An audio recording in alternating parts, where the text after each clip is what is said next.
Assalamualaikum warahmatullahi wabarakatuh. Hai, apa kabar semuanya? Semoga kalian semua sehat-sehat aja ya. Di video kali ini kita akan membahas tema 4 subtema 2 yaitu tentang hidup bersih dan sehat di sekolah. Selamat menonton. Di video sebelumnya, kalian sudah belajar tentang bagaimana cara menjaga kebersihan di lingkungan rumah. Nah, menjaga kebersihan itu bukan hanya di rumah saja, tapi perlu kita lakukan juga di sekolah. Kenapa ya? Coba kalian perhatikan gambar ini. Lihat tuh, yang di atas itu kelas yang kotor dan berantakan. Sedangkan yang di bawah itu pekarangan atau halaman sekolah yang juga kotor dan berantakan. Kalian mau sekolah di tempat seperti ini? Oh, tentu saja tidak. Siapa yang mau sekolah di tempat seperti ini ya? Tidak bersih. Kalau lingkungan sekolah itu tidak bersih, maka pastinya akan ada banyak debu, banyak sampah, dan banyak kumannya. Dan kalau banyak kuman akan menjadi penyakit. Ya, kelas yang tidak bersih akan menjadi sarang penyakit. Debu dan sampah itu mengandung kuman. Selain itu, kelas juga akan menjadi sarang nyamuk. Tuh, lihat seperti gambar itu. Saking banyaknya sampah, nyamuk-nyamuk suka. Mereka anggap seperti di hotel ya, mereka senang di situ. Penghuni kelas juga akan diserang, akan digigit nyamuk. Nah, seperti itu, seperti yang digambar tuh, digigit nyamuk. Kalau sudah seperti itu, kita bisa terserang macam-macam penyakit. Seperti misalnya batuk, flu, dan demam berdarah. Oleh karena itu, penting bagi kita untuk menjaga kebersihan lingkungan sekolah agar sehat dan terhindar dari penyakit. Lalu, bagaimana caranya menjaga kebersihan sekolah? Banyak cara yang dapat dilakukan untuk menjaga kelas agar bersih. Lantai, tembok, dan langit-langit harus dibersihkan setiap hari. Papan tulis juga dibersihkan. Kemudian perlengkapan kelas lainnya juga harus dibersihkan. Misalnya, lemari, papan tulis, meja, dan kursi dirapikan. Kemudian buku-buku juga ditata dengan rapi di rak buku. Jika lemari berdebu, maka dibersihkan dengan menggunakan alat ini. Ini namanya kemoceng. Nah, bisa kita gunakan untuk membersihkan debu. Kemudian kalau lantai juga berdebu, hendaknya dipel agar debunya terangkat dengan baik.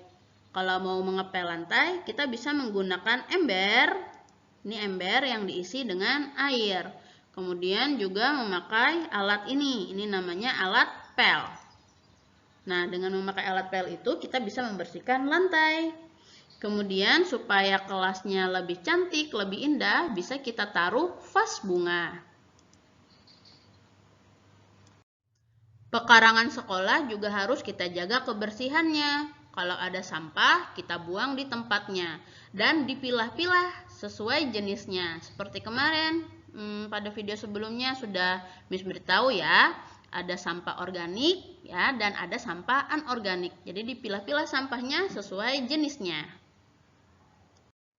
Lalu, siapa saja yang bertugas menjaga kebersihan sekolah?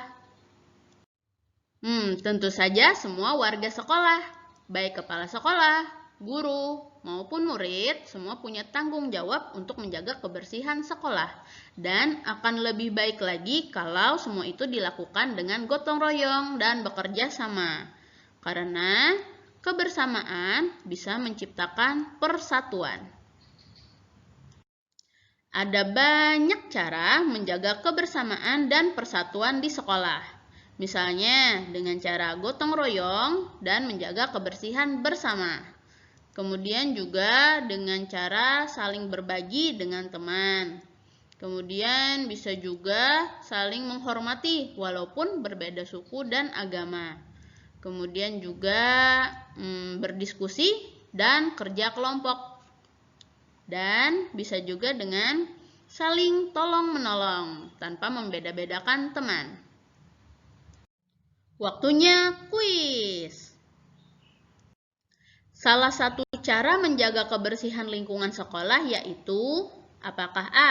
Meletakkan buku sembarangan atau B. Membuang sampah pada tempatnya? Jawabannya B. Membuang sampah pada tempatnya. Alat-alat kebersihan antara lain yaitu apakah A. Kemoceng, pel, dan ember atau B. Vas bunga, meja, dan kursi? Jawabannya A. Kemoceng, pel, dan ember. Yang bertugas menjaga kebersihan lingkungan sekolah adalah apakah A. Guru saja atau B. Seluruh warga sekolah? Jawabannya B. Seluruh warga sekolah. Salah satu cara kita menjaga kebersamaan dan persatuan di sekolah yaitu dengan apakah A. Gotong royong dan menjaga kebersihan bersama atau B. Berbagi dengan teman yang sama suku dan agamanya saja? Jawabannya A. Gotong royong dan menjaga kebersihan bersama.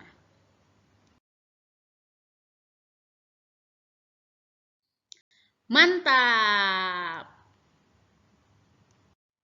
Apakah kalian pernah mendengar tentang sekolah adiwiyata? Tahukah kalian apakah sekolah adiwiyata itu? Apa ya, Miss? Sekolah adiwiyata merupakan salah satu contoh lingkungan sekolah yang bersih. Untuk menjadi sekolah adiwiyata, sekolah harus bersih. Tidak hanya itu, sekolah juga harus rapi dan indah. Oleh sebab itu, pekarangan sekolah harus dikelola dengan baik. Kemudian, sekolah adiwiyata itu juga ada taman dan pohon rindang, bisa untuk berteduh dan belajar. Kemudian, di setiap tempat disediakan tempat sampah, agar siswa tidak membuang sampah sembarangan. Jadi, supaya lebih mudah gitu ya membuang sampahnya. Dan di sekitar sekolah biasanya juga dipasang slogan agar hidup bersih dan sehat. Kalian sudah tahu sekolah kita SDN Inti Kebun Bunga 5 termasuk sekolah adiwiyata loh. Coba lihat, ada banyak tanamannya, tidak hanya di halaman, tapi di bagian belakang sekolah. Tuh yang dekat aula juga banyak tanamannya. Semuanya tersusun dengan rapi.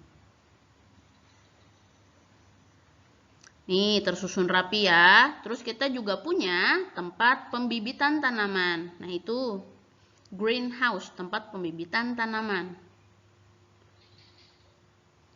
Lihat, bersih ya sekolahnya. Banyak tanamannya, ada hidroponik juga. Terus banyak tempat sampahnya. Ada wastafel, tempat cuci tangan. Terus tentunya bersih dan rapi ya. Nah, ini tamannya, Taman SDN Inti Kebun Bunga 5.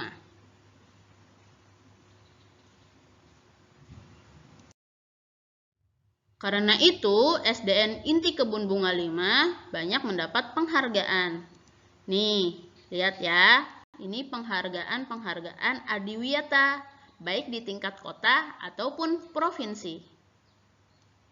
Dan yang paling membanggakan, sekolah kita, SDN Inti Kebun Bunga 5, mendapat penghargaan Adiwiyata Nasional. Waktu itu di bawah pimpinan Kepala Sekolah Ibu Hajah Rusmadiah ya, kita menjadi sekolah Adiwiyata Nasional. Penghargaannya diberikan langsung oleh Bapak Presiden Joko Widodo. Jadi, kita harus pertahankan prestasi sekolah kita sebagai sekolah adiwiyata dengan cara menjaga kebersihan lingkungan sekolah. Ingat-ingat lagu Mars SDN Inti Kebun Bunga 5? SDN Inti Kebun Bunga 5, sekolah berjiwa adiwiyata, mengubah sampah menjadi barang berguna, penghijauan hal yang utama. Oke? Oh ya, kalian ingat 3M? Menguras bak mandi, menutup tempat penampungan air, dan mengubur barang-barang bekas. Nah, 3M ini yang bisa kalian lakukan di rumah ya. Tapi kalau kalian keluar rumah, 3M-nya beda lagi. 3M apa ya? Jeng jeng jeng jeng. Nah, ini 3M Corona. Karena sekarang kan sedang wabah penyakit corona ya.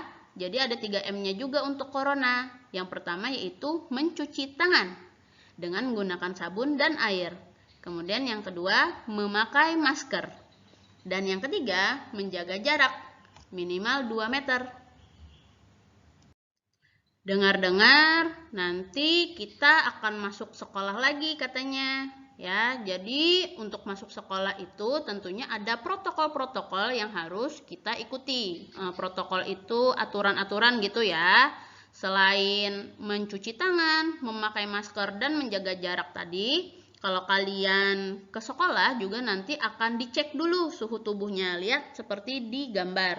Itu dicek ibu gurunya dulu suhu tubuhnya. Kalau misalnya badannya panas, demam ya, lebih baik pulang saja dan beristirahat dulu di rumah sampai sembuh. Tapi kalau suhu badan kalian normal-normal saja, boleh ikut pelajaran di kelas. Duduknya juga nanti akan seperti ini ya. Jadi selang-seling gitu. Satu meja, satu bangku kalian duduk, meja sebelahnya kosong, meja berikutnya baru ada teman kalian yang duduk. Ya, persis seperti di gambar ini ya. Jadi, jarak kalian dengan teman kalian itu paling sedikit 2 meter. Jadi, duduknya sendiri-sendiri seperti ini nanti. Dan jaraknya jauh. Kalau kalian mau bertanya, tidak perlu kalian ke depan datangin Miss ya. Cukup kalian angkat tangan saja. Miss, ya seperti anak yang pakai baju merah itu ya, dia angkat tangan saja. Angkat tangan kemudian ajukan pertanyaannya apa. Nanti Miss jawab kok ya. Terus juga yang penting kalian harus jaga jarak dengan teman kalian. Pokoknya 2 meter jaraknya ya, tidak boleh dekat-dekat apalagi bersentuhan. Kalau misalnya sudah pulangan, langsung aja pulang. Tidak perlu kumpul-kumpul dulu, langsung aja pulang ya. Dengan menjalankan protokol-protokol, aturan-aturan tadi, dan tentunya juga dengan menjaga kebersihan lingkungan sekolah, insya Allah kesehatan kita akan tetap terjaga kok ya. Dan kita bisa belajar lagi di kelas. Sampai di sini dulu ya videonya. Ingat tetap di rumah dan jaga kesehatan kalian. Terima kasih sudah menonton. Wassalamualaikum warahmatullahi wabarakatuh. Sampai jumpa.